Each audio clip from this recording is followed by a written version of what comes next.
I did want to just touch on something that we spoke about yesterday that David had brought up about, mentioned that there's a source that gluing the tip of the lulav together is acceptable, and I did find the discussion about it, and it is brought here that it is actually an option if the lulav is not majority split, you would be allowed to glue it together, as long as it's not majority split, since the reason is because it is kosher the way it is, and the whole problem is that it might get worse, and because it's kosher the way it is, so all you're doing is preventative. You're preventing it from getting worse, so it would be allowed. So the big poskim seem to okay it.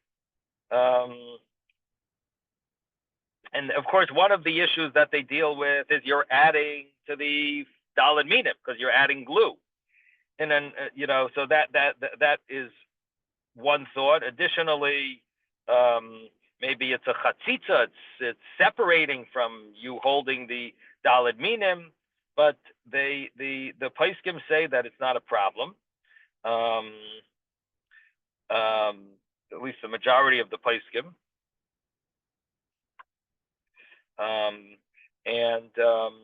And we had a question: what about if it's split kehemnik? And I did see that they want to say the same heter.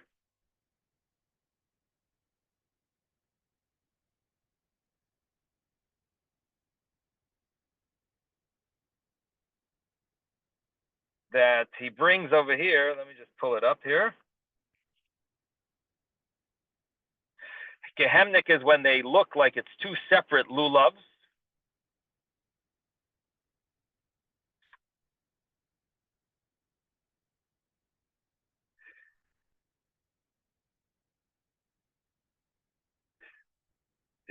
The issue is that it seems like it's two separate lulavs. That it's like a fork, like it's two prongs going in different directions or separated in a more substantial way. So then it's a problem to glue it. But if it's not substantially split yet, so in such a scenario, like for example, if you would put it down on the flat surface, if you would lie it down and on a flat surface, and these two sides touch each other, so then that should be kosher now. And if it's kosher now, it hasn't yet reached the situation that it's considered invalid. At that point, it would seem that it would work if you glue it together. So they bring poskim that say that it should be okay to glue it together. However, if it's too separated, then it's a problem, because once it's puzzle, once it's invalid, it's a problem to glue it together and say now it's kosher. And if the pitum falls halfway off, you can glue that on too? So there is a discussion, and we didn't get to it yet. There's a different option with the pitum, and that is discussed. Can you stick a needle inside the esrog and stick the pitum on top and attach it? That is a similar option to what is brought in Shulchan Aruch regarding the halachos of making a bracha on something that's shalem, or regarding lechem mishnah on Shabbos, regarding the laws of lechem mishnah on Shabbos. If you would put a toothpick inside the challah and stick both halves together by sticking the toothpick halfway in, and then sticking the other part of the challah into the other half, could that be considered a shalem? So that is discussed in. So here also in esrog, they do talk about the esrog where you stick some type of a needle into the. I guess any needle you stick a needle into the esrog halfway in, and then stick the pitum 3/4 in, and stick the pitum into that. So it's discussed. We'll get to that. But here, the question is, the point is that it's not puzzle yet. It hasn't become invalidated. And one of the lines, one of the claims that is that I saw brought up regarding this type of scenario where it's invalid, but the question is, can you make it valid?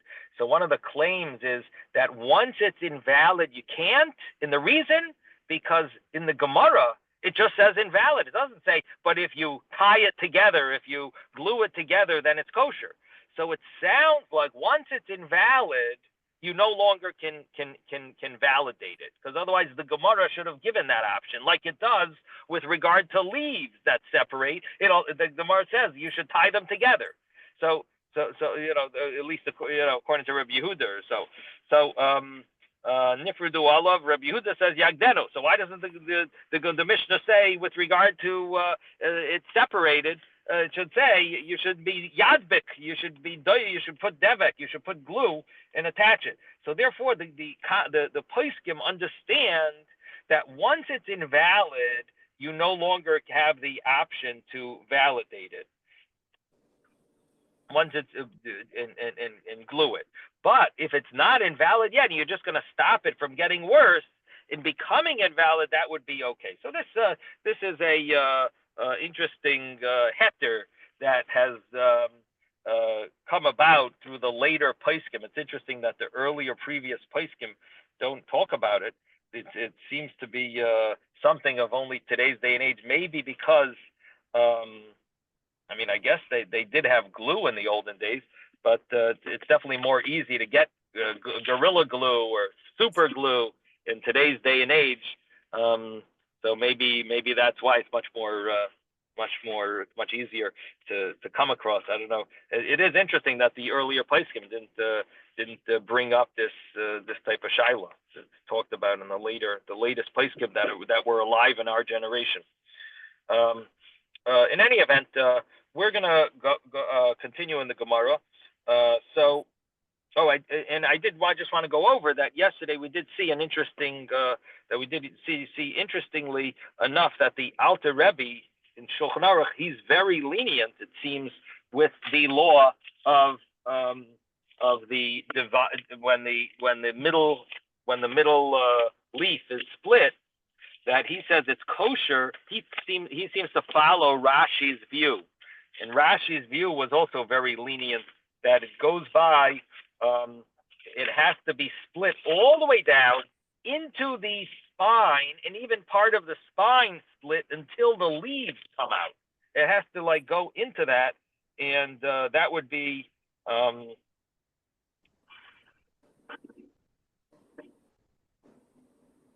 that would be the case. So where does he say this? He says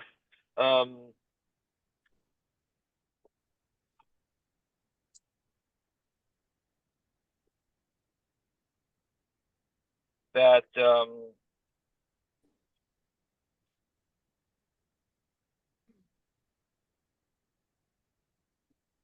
these psulim are in the top leaves.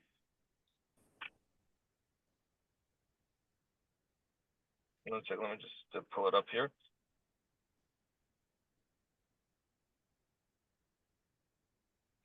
If the top leaf, which is higher than all the others, called the ratio, and the way of this leaf is to be doubled, like all the other leaves. If it wasn't doubled from if it wasn't doubled, that's a problem. But even if all the other leaves are doubled, and also if it was doubled, but it divided all of its length from the top until the place where the leaves come out of, which sounds like it's going all the way into, it's jutting, the split is jutting into the shedra, the spine. then it's invalid. It has to be all the way down. And then he says, in these invalidations of this middle leaf, the highest leaf is, Okay, 1 minute.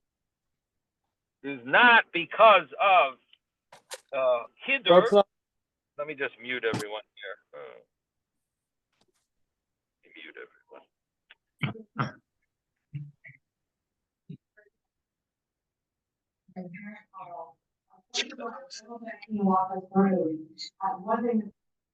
Okay, sorry about that. It just I'm on my phone, so it's a little harder to. Okay, so the Alter Rebbe continues. He says these invalidations in the top leaf are not because of Hadar, but rather they're because of they're connected to the fact it's not because of beautiful. It's because it has to be complete. In this middle leaf, which is the main leaf of the lulav, that the person sees when he first looks at it, his initial look is at that leaf. That leaf is supposed to be doubled, and if it's divided, it looks like it's missing something. It looks like it's not complete.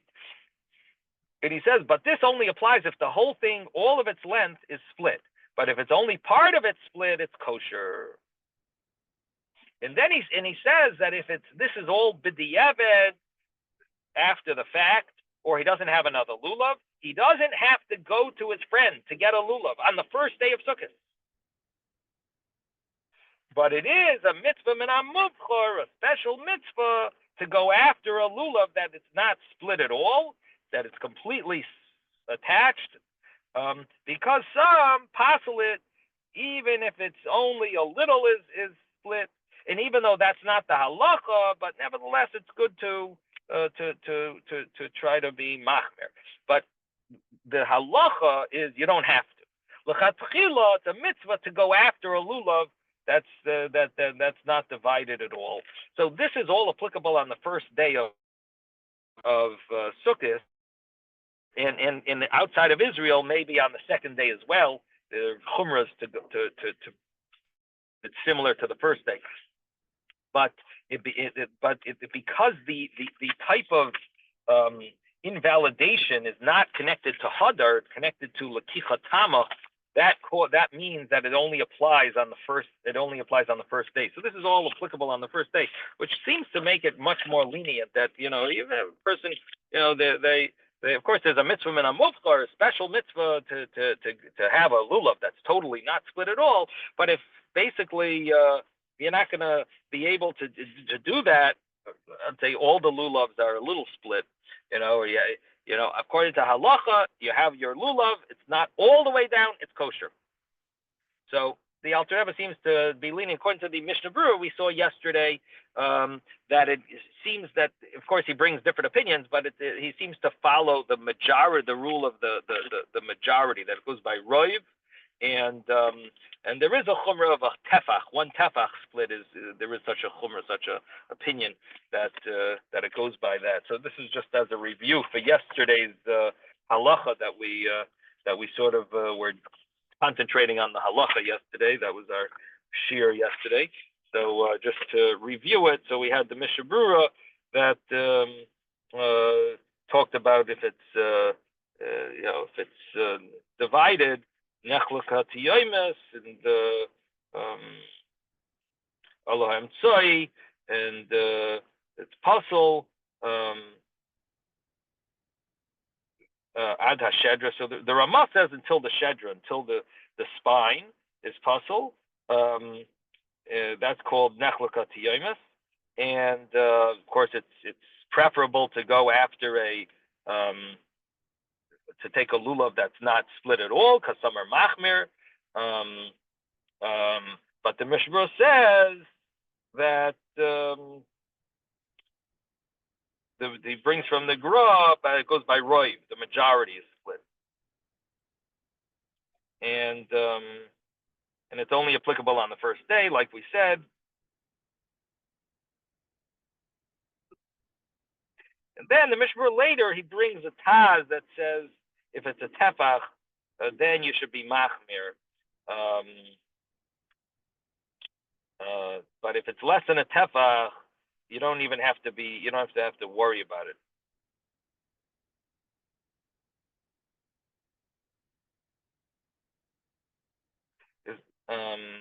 Medina goes by Roiv, he says. But Rabbi. yes, in other words, according to halacha, it goes by majority. The preferable thing is, according to the Taz, is that's where the tefach comes in.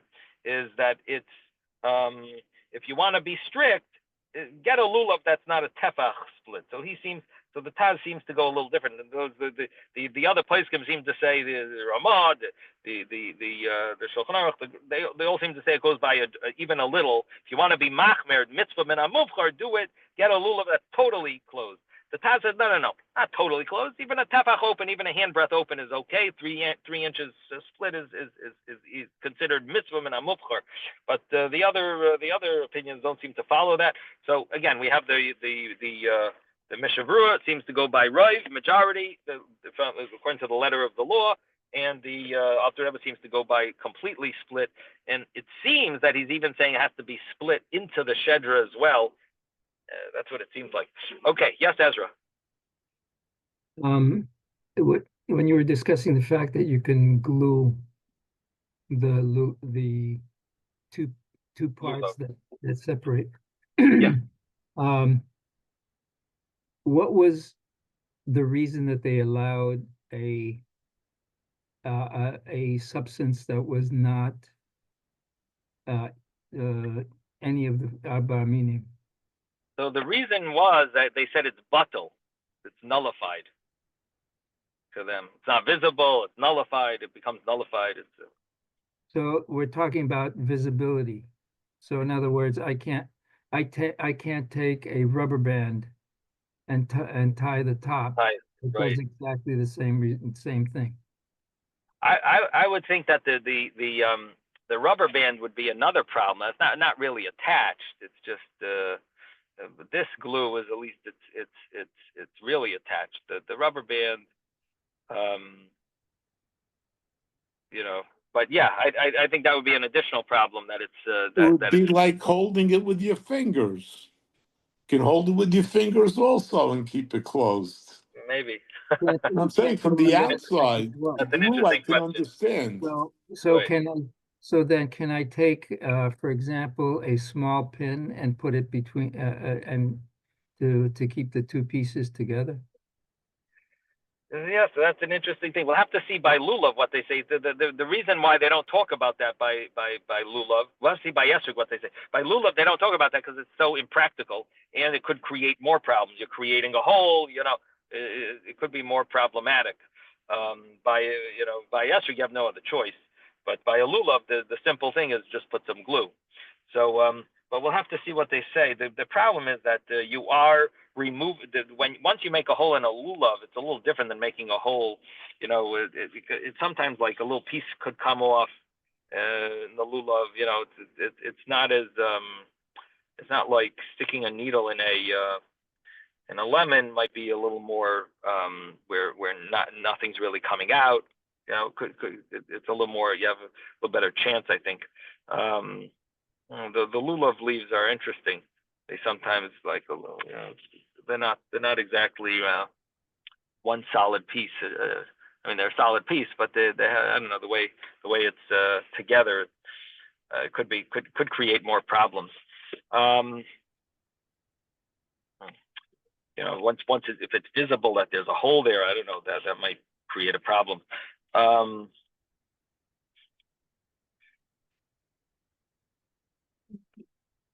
Okay, so we are going back to the Gemara. The Gemara had said that Amar le Ravina le Ravashi.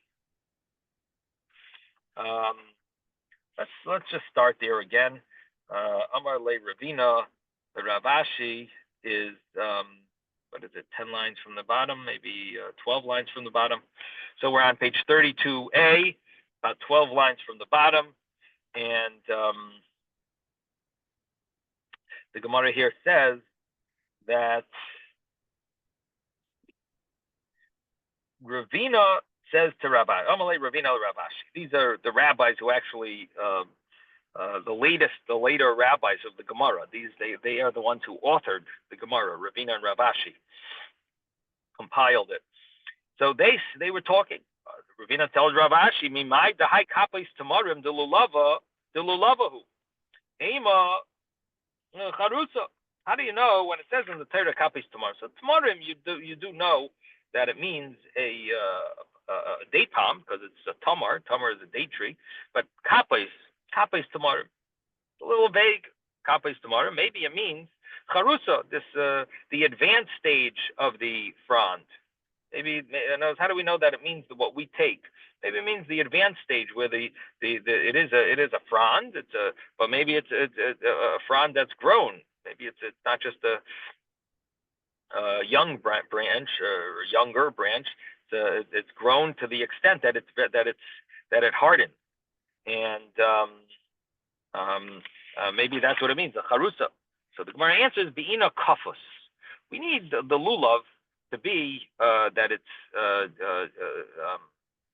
able to be tied together, and once it reaches that stage, veleka, and you don't have that option because once they get hardened, you're not able to attach them together. They are hardened.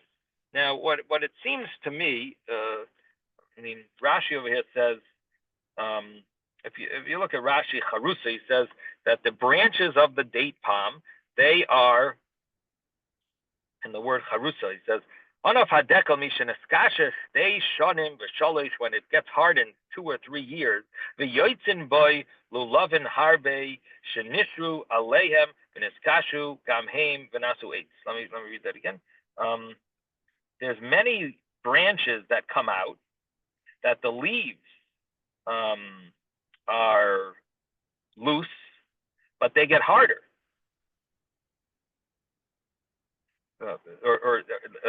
Shenishra aleim, Rashi seems to use sometimes to mean separated. The leaves separate and they get hard, and they become like wood, like a hardened. If you look at it, if you hold a frond, a palm frond, they get quite hard, at least close to the spine. One goes to one direction, one goes the other. Similar to the branches of other trees that are hard. So it's a charusa is a very advanced stage. After 2 or 3 years, these branches, these fronds growing on the tree, they get hardened.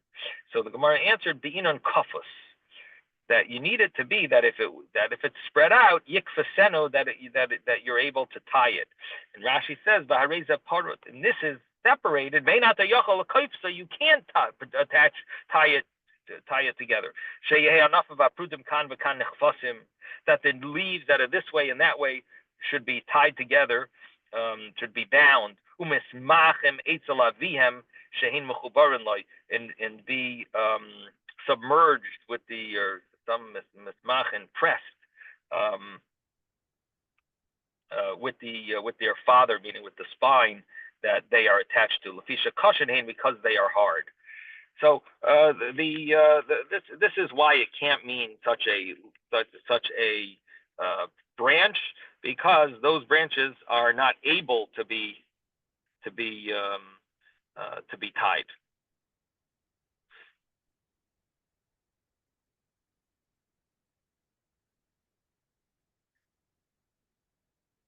So the Gemara says that the ema ufsa, maybe it means ufsa, which is just part of the trunk, a piece of the trunk, and because that's tied.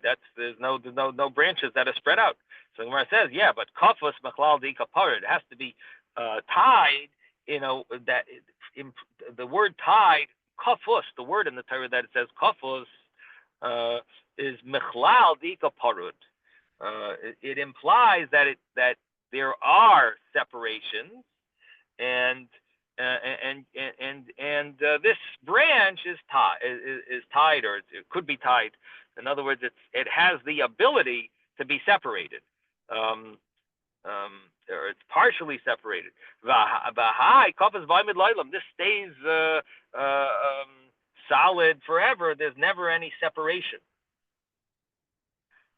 So there's no tying together here if it means the trunk. And then it says v'ema kufra. So maybe it means something that's very young, the shoot, and it hasn't hardened at all. And on that it says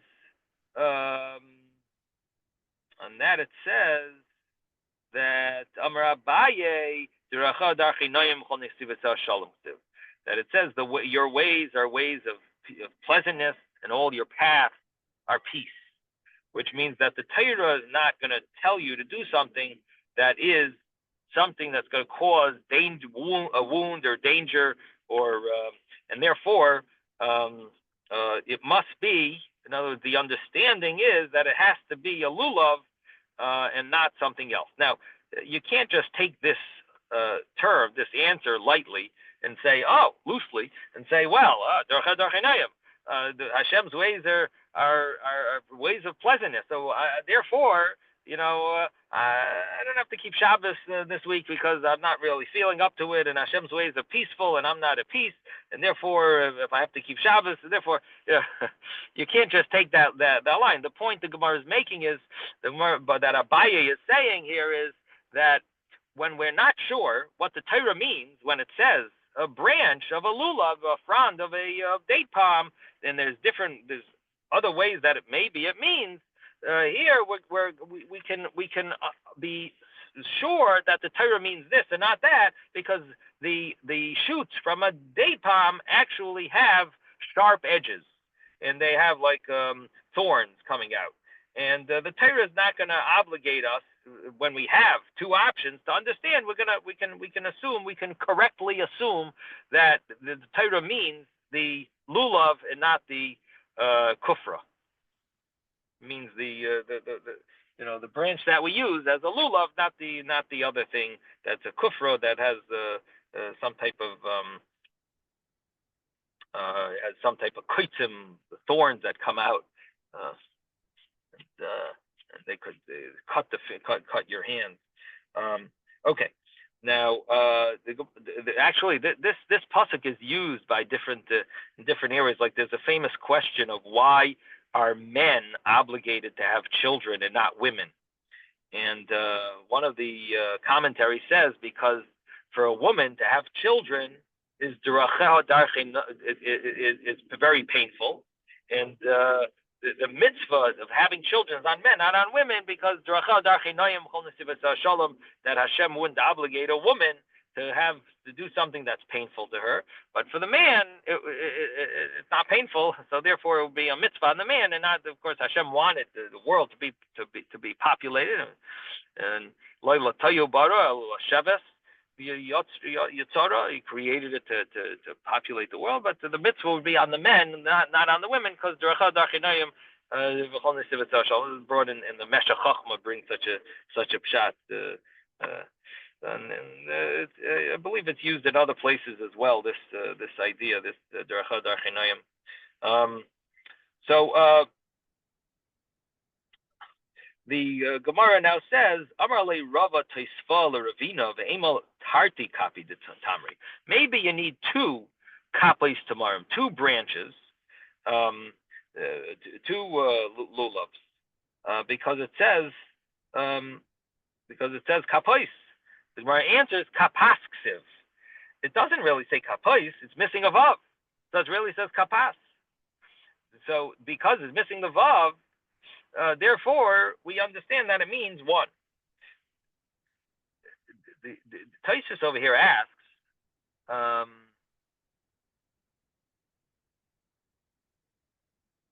that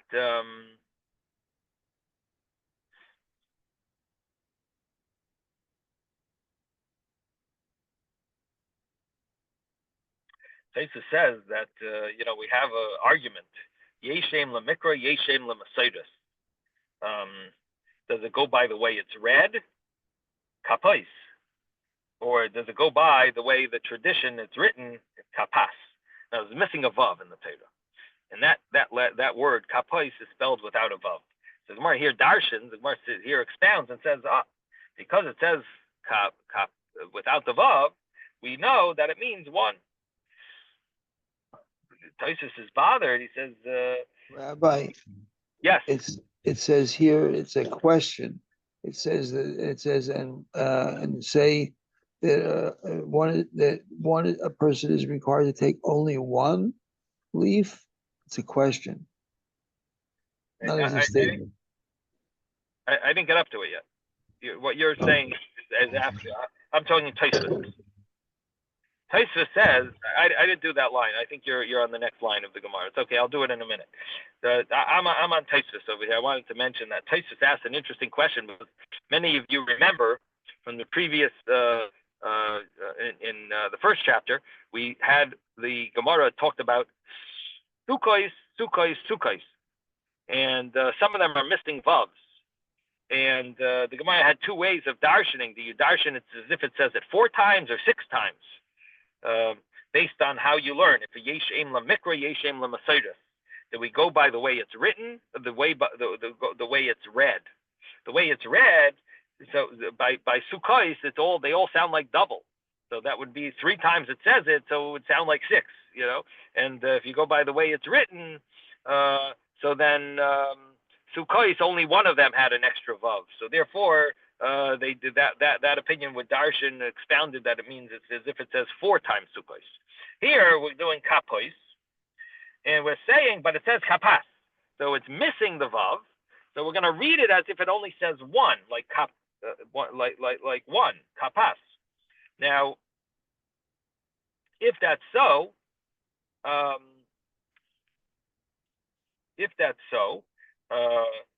Taisus is bothered with the fact that, well, what about the other opinion that would seemingly hold that you need to have,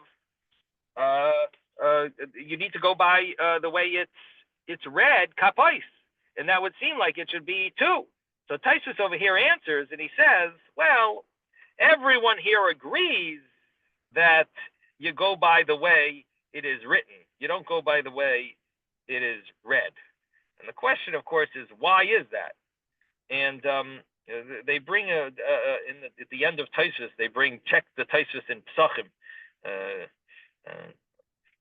Basically, Taisus mentions over there that because the esrig is 1, and you learn, you understand from there that here the Torah is telling you that it's kapas, that you should read it as if it's 1, because even though you normally go by the way it's read, according to that opinion, but here it's because it's written next to esrog that it's meant that you could understand that it's meant to be 1. So that's the understanding of Taisus, because the question is, it seems like we shouldn't just answer the question so simply if there's 2 opinions about how to learn such a such a spelling, how to expound on it. Taisus' answer is based on the Taisus' answer somewhere else. Here he doesn't answer it. He says the Tzarech Taima. Here he says it deserves to be explained why that is. But another place Taisus mentions that it's based on the fact that the esrig is only 1. Okay, then the Gemara asks that ve'ema chada. And so let's say it should be 1 branch that has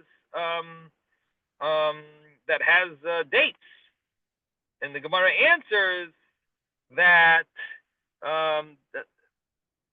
lahu kaf karilei, that branch that has dates, that would be called a kaf tamarim, not a kapois tamarim. And the fact that the Torah says kapois, it must mean something that could be spread out, and therefore it means what we use. In other words, the Gemara's initial question was, you should have 2 kapei tamri. You should have 2 that kapois that have dates on them, and the Gemara's answer was that it says kapas, that's only 1. The Gemara says, well, then at least 1. That the Gemara says it should be kaf, Therefore, we learn that it basically means that it's the branch that we have without the dates. Okay, now the Gemara says, the next Gemara, Tzine Har HaBarzel.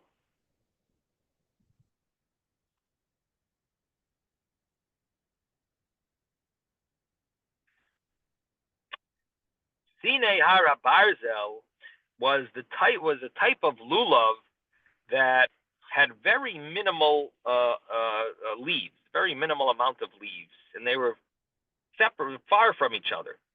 So the Mishnah said, Tzine Har HaBarzel, the Mishnah said was kshera, that is kosher. The folks back on 29 B, the Mishnah said, Tzine Har HaBarzel ksheros. That was the Mishnah. The kosher. The decal from Har HaBarzel, the Iron Mountain. That was the term. So they're kosher, the kosher lulavs, even though they have a small amount of leaves and they don't necessarily cover they don't go all the way up. It's kosher. Gemara says, the Abai says that only applies, that they're kosher, if the top of one leaf reaches at least to the place where the next leaf comes out of. So you have very few leaves on your lulav, but at least the bottom leaf will go to the next one, and the next one will go to the next one until the end of the lulav. So Avalein Rosh Shelzeh, Magia L'Tzadik Rosh Shelzeh, the top of this one doesn't reach the root of the next one, then it's puzzle. Why? Because the lulav the spine has to be covered with leaves. It's not fully covered, that it's constantly leaves coming out of it, but it's covered with leaves, even though they're not the leaves that came out a few inches below, but at least they are covering the spine. Continue as they continue to extend. Their extension covers the entire spine. That's kosher. As long as it covers the entire spine, meaning the bottom leaf covers all the way up until the next leaf comes out. Tanya Nami Halchi, we also have a brisa like this. Tzine Har HaBarzel, these lulavim from Har HaBarzel. So from this mountain, these type of lulavim are psula. The brisa says they're invalid. V'hod anan tanan kshera. And didn't we learn that they're kosher? Elashmami no kabaye. Is that it must be like Abaye's qualification, that the way he qualified it, that must be the answer. So we have a brisa that seems to say the same thing like Abaye says. What does it mean? Does it say exactly like Abaye said? No. It tells us that Abaye's qualification is correct. How do we know that? Because since the brisa says halacha that it's psula, that's invalid. The Mishnah says it's valid, and there's no different opinions that we know about this. It would make sense that they're probably both in agreement. How could you have one say valid and the other one say invalid, and they're both in agreement? It must be that there's some difference between the cases. As Abaye said, that it's the top of this one reaches the roots, the top of the leaves of this one reaches the roots of the leaves of the other one, then it's considered kosher. If it doesn't, then it's not kosher. So this is not the typical Tanya Nami Hachi. The typical Tanya Nami Hachi is you have a good proof. This is not a solid proof where it spells it out. It's implying it. It implies it very nicely, but it doesn't spell it out as we normally have. But so the Gemara considers it a brisa that seems to be in agreement with that a good source for Abaye. The brisa seems to be a good source. Shmami no, the Gemara says we hear from this, like Abaye said. Okay, then the next Gemara is on the next page. We turn the page, 32b. Ve'ika de Rami le mirma. Some ask this as a mirma, as a contradiction. They ask it, Tanan, we learned in the Mishnah, Tzine Har HaBarzel kosher. that the lulavim from this mountain called the mountain of iron, the Iron Mountain, are kosher. Oh, Tanya, but then we learn in a brisa psula that they're invalid. Amar Abaye, so Abaye says, like kasha, it's not a kasha. Kan sheroishay shelzeh magiel etzadikroi shelzeh, that the top of these leaves, that the bottom leaves, reach the roots of the upper leaves. Kan she'ein roishay shelzeh magiel etzadikroi shelzeh, the top of these leaves do not reach the roots of the next leaves. And that's the answer. So some ask it as a contradiction. Others just understand that Abai explained the Mishnah, and it's possible to say he didn't even know of the brisa, but he understood that this is the halacha. And the Gemara says that the brisa seems to hint like Abai. The second way of learning is that Abai specifically came to answer the contradiction between the Mishnah and the brisa. Rabbi, question. Yes. Does anybody know where Har Barzel is? Oh, so just stay tuned. Ah, okay. Stay tuned. Never mind. Amar Rebbe Maryoin, Amar Rebbe Shlomo Levi, Vamila Tani Rabba Bar Meri. So Rebbe Maryoin said the name of Shlomo Levi, and some say that Rabba Bar Meri said this. Mishum Rabbi Yochanan ben Zakkai, in the name of Rabbi Yochanan ben Zakkai. Shtei Tamaros Yesh Begay Ben Hinoim. There are two date palms that are in the valley of Ben Hinoim, which is somewhere near Yerushalayim.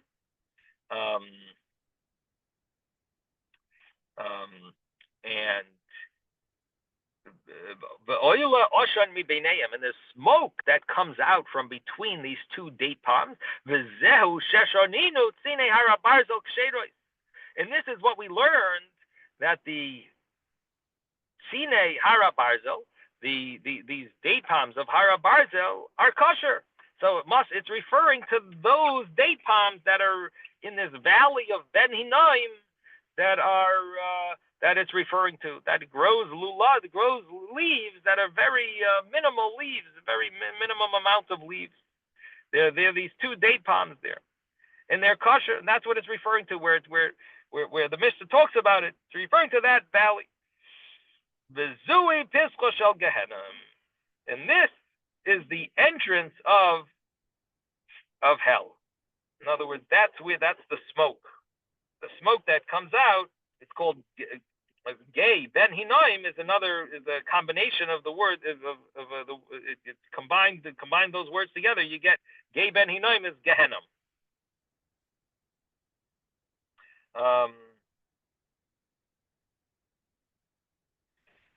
It's definitely an interesting Gemara. What is the Gemara trying to tell us with this?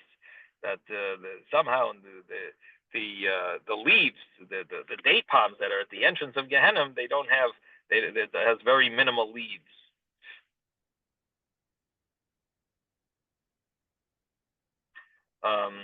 Deserves to be looked into what the deeper meaning. There must be some mystical meaning over here of what this refers to. It says in Steinzelt some stuff. What does he say? Tell us. It says the valley of Ben Hinnom is the valley to the southwest of the old city of Yerushalayim, and it's from there that the word Gehenna is derived. Its reputation as a place of horror possibly dates back to the first temple times, when it was a site of worship of the Canaanite god Moloch. The rituals for worshiping Moloch included, according to commentaries, child sacrifice. Mm-hmm. Okay. It's brought down here that the Yetzer Hara is called a har, and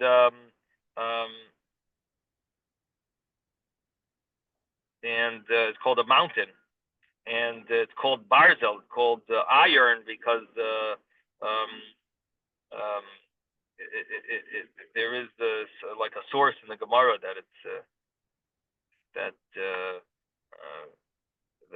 the Yetzer Hara has a element of iron to it, so it's considered. So that's why it's called Har HaBarzel, that it's connected to the term Gehenna, that's connected to the place of Gehenna, connected to the Yitzchok, which is the source of why people go to Gehenna.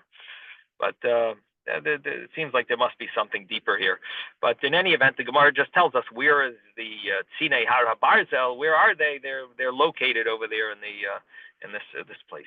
Okay, now comes the next Gemara. Lulav sheyesh bo shloisha tefachim. A lulav that has 3 hand breadths, in order to shake, is called kosher. That was the final statement in the Mishnah, 29b was lulav sheyesh bo shloisha tefachim k'dei lenanea by kosher. Lulav that has 3 hand breadths, that enough to shake, is considered kosher. So the Gemara says, Amar Rabbi Yehuda Amar Shmuel. Rabbi Yehuda says the name of Shmuel. Shiur hadas va'arava shloisha. The measurement of the myrtle and the willow is 3 hand breadths. A hand breadth, we've said, according to Rabbi Avram Chaim Nar, which seems to be the main accepted view, is 3.15 inches, approximately. So that's a hand breadth. So 3 of those would be close to 10 inches. Would be the measurement for a hadas and the measurement for aravis. Lulav, the lulav arba, but the lulav is 4 hand breadths. So it'll be a little bigger than that for the lulav. Now the measurement of the lulav, we'll see. We'll see is the discussion over here. If it's do you measure the actual lulav itself or the spine of the lulav? But in any event, the lulav has to be an extra tefach, an extra hand breadth, an extra 3.15 inches above, more than the hadassim and the aravis. So, what's the reason? In order that the lulav goes, in order to be able to shake it, is what the Mishnah said. So the Mishnah said, well, we'll soon see how to translate that. But yes. So it says, in order that the lulav goes out of the hadas, a tefach. There's an extra hand breadth that the lulav extends beyond the hadassim and aravis. Reb Parnach Amar Reb Yochanan. Reb Parnach says in the name of Reb Yochanan, he argues, and he says, Shidrush halulav toch sheyetze min hadas tefach. The spine of the lulav, it's not enough for the leaves of the lulav to go above the willows and the myrtle hand breadth, but the spine itself has to be bigger than the willow and the myrtle. The spine itself has to be bigger, a tefach hand breadth. By the way, that's the halacha, and what you need to do when you check your lulav is just make sure that, especially if you have a small lulav, make sure that it's a little bigger than your hadassim, because in aravis, because they often give you big hadassim and aravis, and if you don't snip them a little, of course you have to measure them to make sure they're the right size. Measure before you snip.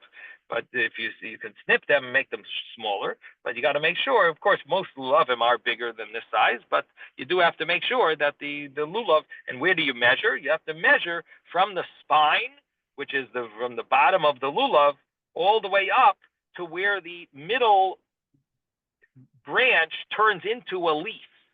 That is the end of the spine. So you only have till the end of the spine. Of course, Rabbi Shmuel said you have until the tip of the lulav. But the halacha goes by the spine. Okay, so we have Reb Parnach in the name of Rabbi Yochanan that says it goes by the spine. That's where it needs to be an extra tefach above the hadassim and the aravis. Tanan, we learned in the Mishnah. The Gemara asked the question. Both of these opinions seem to say the lulav has a measurement of four hand breadths, whatever it means, for the spine, 4 hand breadths, or for the entire lulav, 4 hand breadths, but it needs 4 hand breadths. Tanan, but we learned in the Mishnah, the Gemara asks, lulav sheyesh bo shloisha tefachim, a lulav that has 3 hand breadths, kadei lenaneh by kosher, enough to shake it, is kosher. And this is a contradiction to Shmuel and Rabbi Yochanan. The Gemara answers, Ema, you have to say that it doesn't mean 3 hand breadths in order to shake it. You have to add the letter Vav. Ukadei lananeh by kosher. And in order to and enough ukadei and enough lenanei. That makes, then it would be kosher. So you have to have an extra in order to shake it, which would basically mean an extra hand breath, and that would be mar kede islay umar kede islay. Like this rabbi, according to his view, and according to that rabbi, like that rabbi, according to his view. What is the two rabbi? What does that mean? It means like Shmuel and like Rabbi Yochanan. Like Shmuel, it goes by the actual lulav itself has to have 4 hand breaths. It means from the tip from the bottom tip to the top tip, and from the according to Rabbi Yochanan, it goes from the bottom tip, the bottom end, to the end of the spine, where it turns into 3 leaves, and you have one to the right, one to the left, one to the middle. That's the end of the spine. So you need that to measure that, to make sure that it's 4 hand breaths. Mark to the Islay, and the Gemara says, according to each one, according to how you measure the 4, do you measure the whole lulav, or do you measure the spine? Tashema, the Gemara says, come in here, I'm going to ask a question on one of these views. Shiur hadas v'arava shleisha, lulav arba. It says the measurement of a hadas in arava are 3, and 3 hand breaths. And the measure of a lulav arba, and the measurement of a lulav is 4 hand breaths. So it sounds like Shmuel, right? My lav, bahadiyolin, means together with the leaves, that's the size of the lulav. The lulav means a full-fledged lulav, complete lulav. So it sounds like the whole lulav needs to be. It sounds like the whole lulav needs to be 4 hand breaths. That's different than Rabbi Yochanan said. The Gemara answers, Loi, no, levad me'olin. It's besides for the branches. The lulav itself means the spine it's referring to. That has to be 4 hand breaths. The Gemara says maybe it implied that way, but it's not. You don't have to translate it that way, and it really means that it refers to the spine.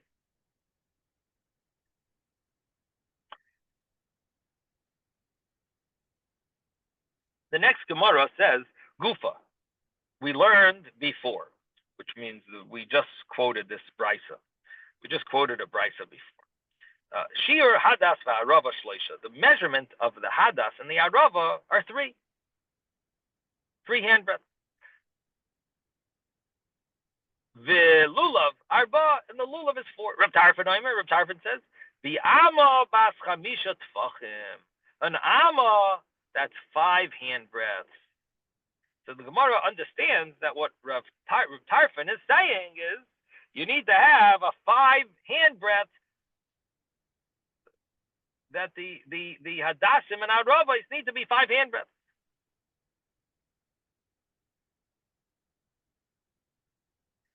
That's the understanding of the just mute everyone again. Oh boy. Okay, so the Gemara says, Amar Rava said, Shara le mare l'Reb Tarfon.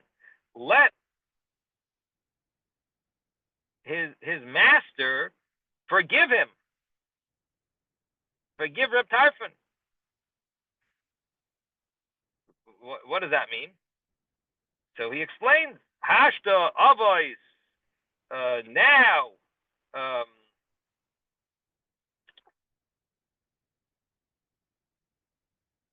avois shloisha le'mashkachinan, to find hadas and myrtle that are 3 hand breaths, we don't find. It's hard to find. 3 hand breaths are hard to find. Bas chamisha mibai, to get a 5 hand breath, to get a 5 hand breath myrtle, do you think it's for sure hard? It's going to be a wonder to get such a thing. It's hard to find 3. 5 for sure is going to be hard. It's not even a question. It's a question. It's 5 would be impossible. So you should may Hashem forgive Rabbi Tarfon for saying, for pastoring this way. You should find some heter. Somehow there's a lot of noise going on. Yeah.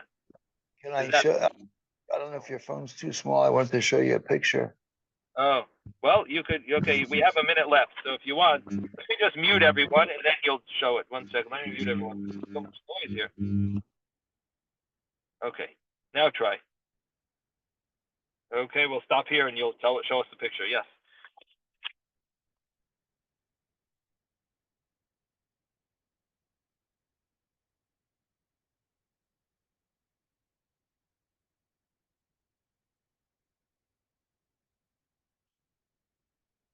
Oh, but the problem is you're showing us before we did the Gemara. We got to learn the Gemara first, David.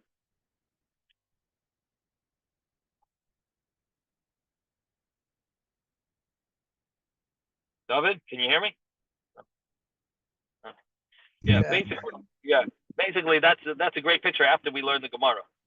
We got to learn the Gemara. We didn't learn that piece yet, but my time is up. So we're gonna stop here. Have a wonderful day, everyone. Bye. Oh, 1 second. Jeffrey wants to say. Are you saying goodbye, Jeffrey, or you want to say something? Just goodbye. Okay. Okay. Zai gesund, everyone. Have a good day.